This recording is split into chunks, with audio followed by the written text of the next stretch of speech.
Hi, going to show you how I made this clock today. First, I'm taping together this paper that I printed out of my LaserJet printer. I use a rapid resizer to put my image in there, and then I size it to how big I want it. Reverse the image. I use a rapid resizer. I've been using it for a long time. I love it. I use it for all my projects. It numbers the paper out for me, so all I have to do is tape them together. I use Scotch tape on this side of the paper. Tape it all together, making sure not to get tape over the ink. Scotch tape works great.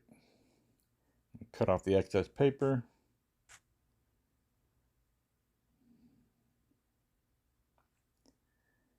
I'm going to flip it over.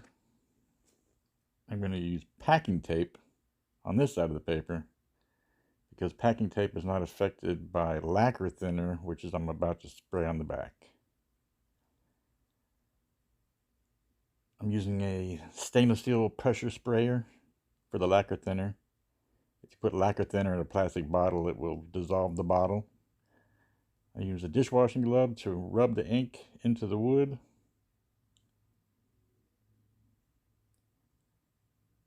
There you go. Throw the paper away. I'm going to cut this out to make it easier to handle.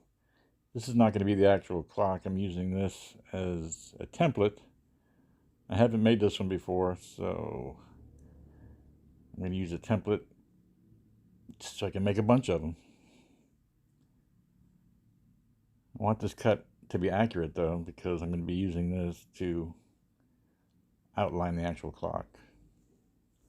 And I can use this template over and over and over again. And I've got a whole bunch of different shapes that I made the same way I'm making this one.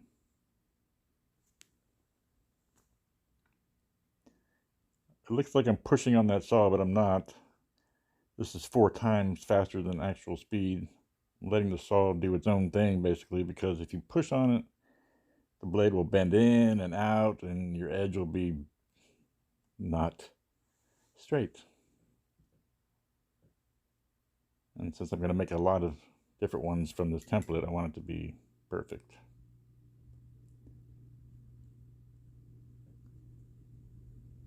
There it is. Don't sand it or anything, just like it is.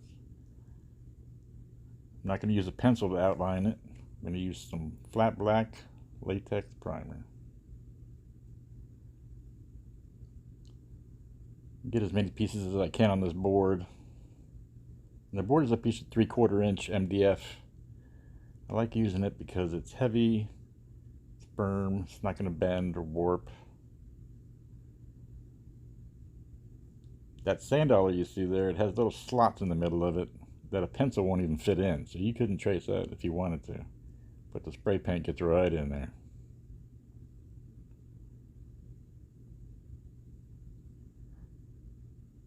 There you go. All my templates, use those later. I'm going to separate these pieces to make them easier to handle. I'm only going to be making one of them today, one of the big Texas shapes. The other ones I will do later. I actually do them in this video, but you won't see them because I skip over that part.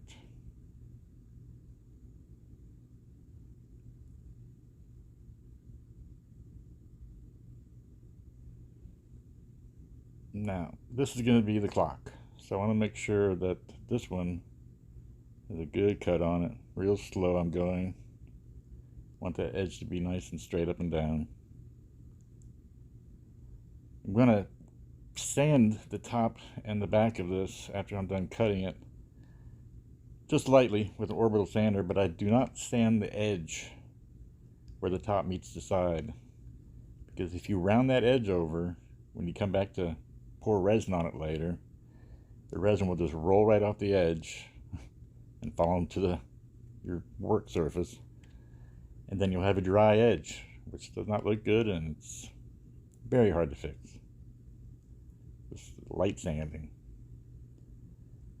See, I cut all the other ones already, but you missed it. All right. I'm going to tape the back of the one I'm going to do with some 2-inch painter's tape. And this is to catch all the drips when I pour 3 coats of resin on this later. You don't have to do the whole thing, but I do the whole thing because I'm going to be handling it a lot. I don't want fingerprints on it. I want the back of it to remain clean like it is right now.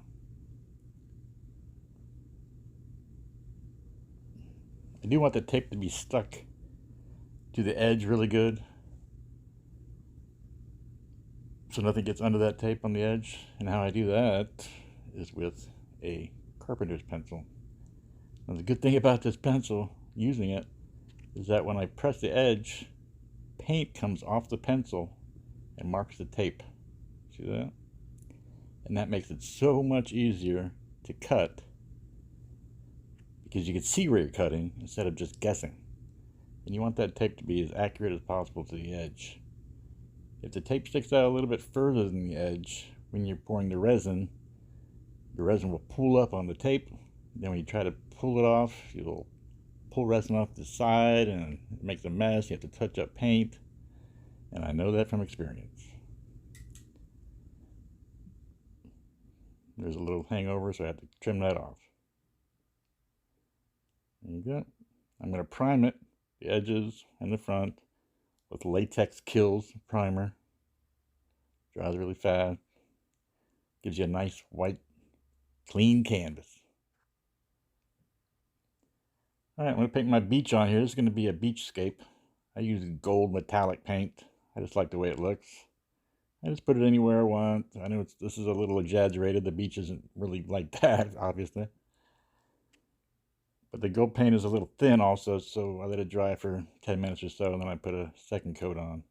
It's the only color that I have to put 2 coats on. I also make sure I do the edge. I've seen people make something similar to this, and they use plywood.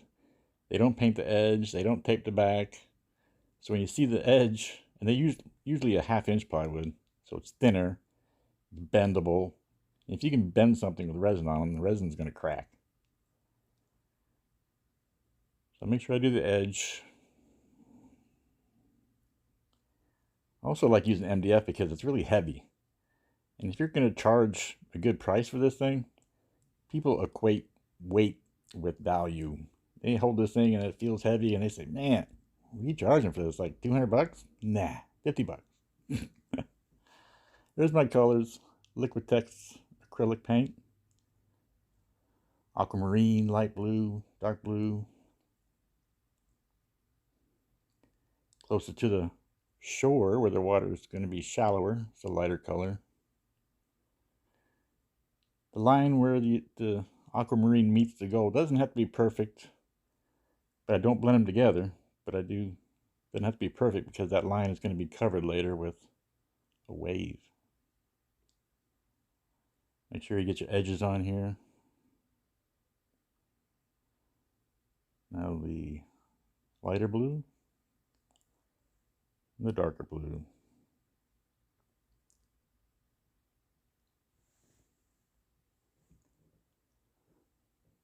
This really doesn't have to be perfect. It doesn't really matter about the brush marks or anything because you're going to put so much resin on here. And the resin also has color in it. So a lot of it will be, it's going to have a lot of depth to it.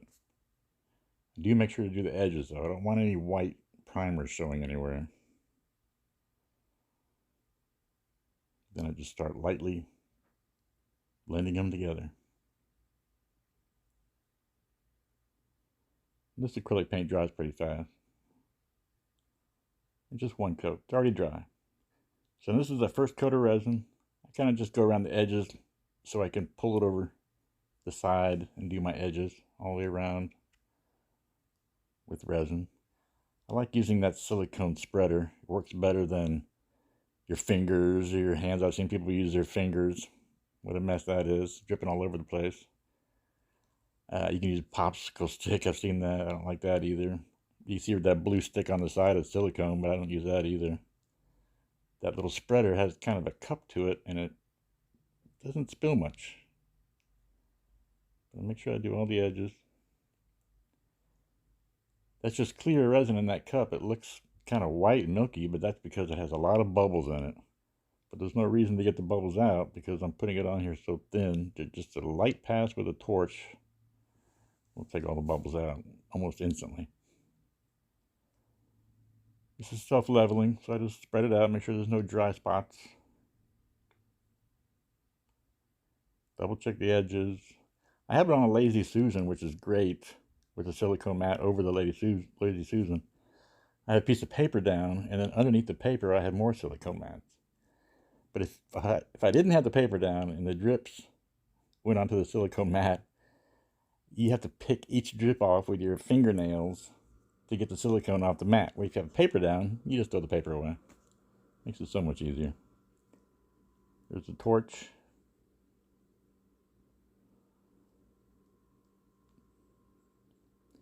I'm putting down a starfish and a sand dollar.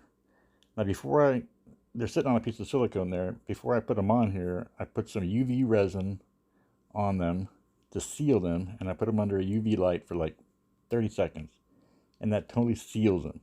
If I just put them on that resin without sealing them, it'd be sitting on there for a long time, and they'd be soaking up that resin, and they turn almost translucent. The white sand dollar turns ugly, clearish yellow, and I just don't like that. So I seal them first, that way it stays white, sand dollar stays the original color.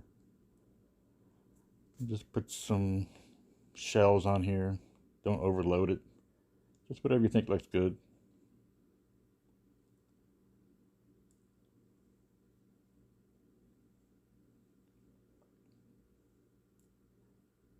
Take a little bit of resin and put them on the shells.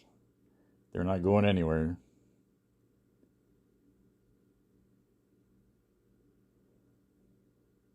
I got that piece elevated off that Lazy Susan with 4 plastic pizza savers. There's a little plastic things that they put in the middle of a pizza when they put it in a to-go box. I don't know where I saw that, but I love it because silicone does not stick to them. You can I got a whole stack of them, like 200. I've used the same 4 over and over again because they just come instantly clean. And they raised the piece about 2 inches off the Lazy Susan. You can't tell in this video, but that piece is not sitting on the Lazy Susan. I put some glass bead bubbles in the season shaker to add some bubbles. There's the bubbles. You can kind of see them in there. They're clear. They're different sizes. Gives it some really cool texture. It'll look better in a minute because I'm putting the second coat of resin on. In this coat I added a little blue ink, and that blue ink is going to tone down that green.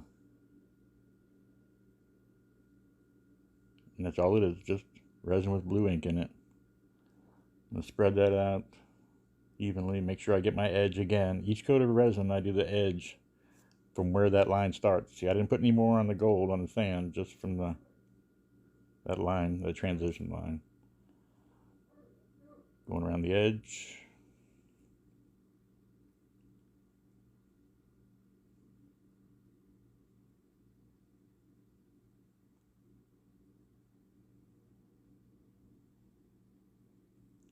Because I didn't sand that edge, the resin is not rolling off. It kind of domes up on the top. If I would have sanded that edge even just a little bit, the resin would be dripping off the edge like crazy.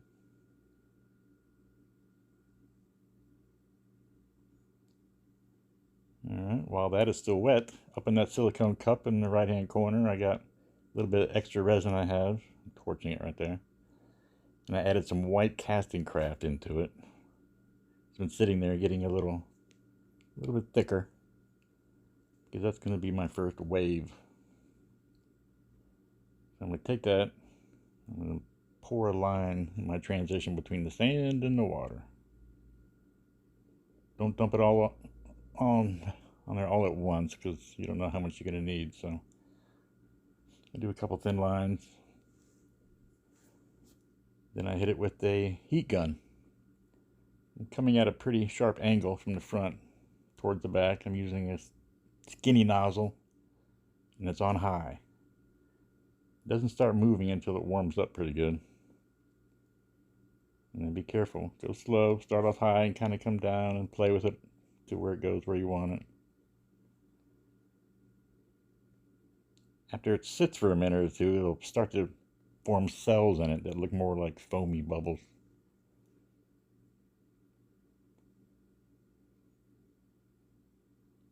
hit that with the torch too, because it could have some real bubbles in it. You don't want those.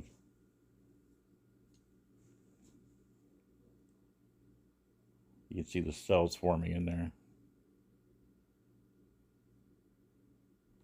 This is the third coat of resin. A new wave. Started above the last one. You can see it right there where I started. Doing the edges again.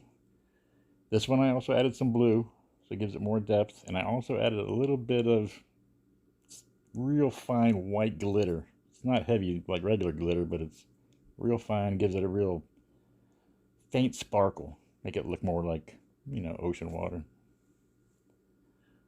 Spreading it out. Giving it a torch, getting all the bubbles out of it. Now I'm also going to add some white casting craft to that wave. Don't do it all at once. Just add a little bit first. See if you like it.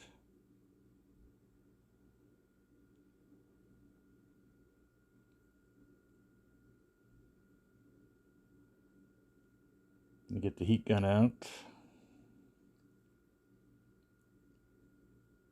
Do the same thing with this wave. Blowing it away from the beach. Doesn't really start moving until it warms up.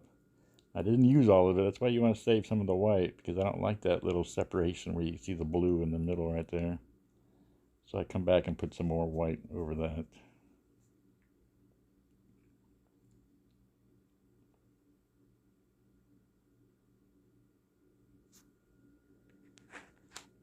Torch it again.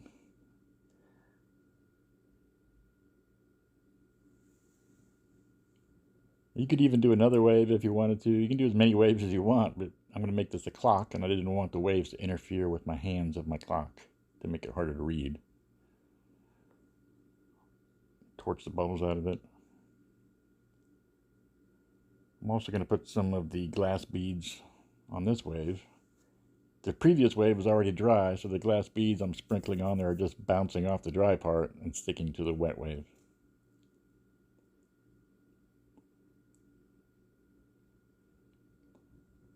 That's how that looks.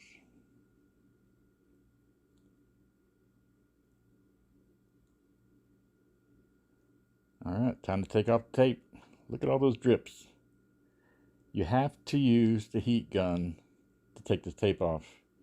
If you try to take the tape off without heating up the resin, the tape will start coming off, and when you get to the resin drips, the tape will just rip, and you'll be stuck with the drips there anyway, and you'll have to scrape them off, making a mess. You'll gouge the wood. Sanding them is certainly a no, because it just makes a dusty mess, and it just makes a mess. This is the best way to do it. Takes the drips right off. You don't have to really overheat the drips, just get them warm. It only takes 10 seconds with the heat gun just to warm them up, and they stay warm for a while, so you can warm it up and take your time taking it off. They come right off. The back looks just as good now as it did when I put the tape on there, because I don't want to do anything to it.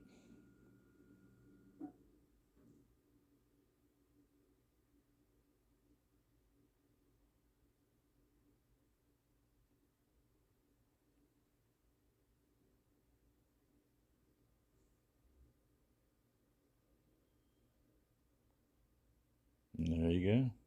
Nice and clean. That's how it looks. I routed out the back for the clock mechanism. Put my hands on there. I decided not to put any numbers on or anything. I think it looks better.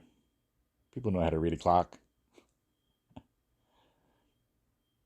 That glitter really looks good in person. It doesn't look that great on this camera. I do appreciate you watching. Till next time.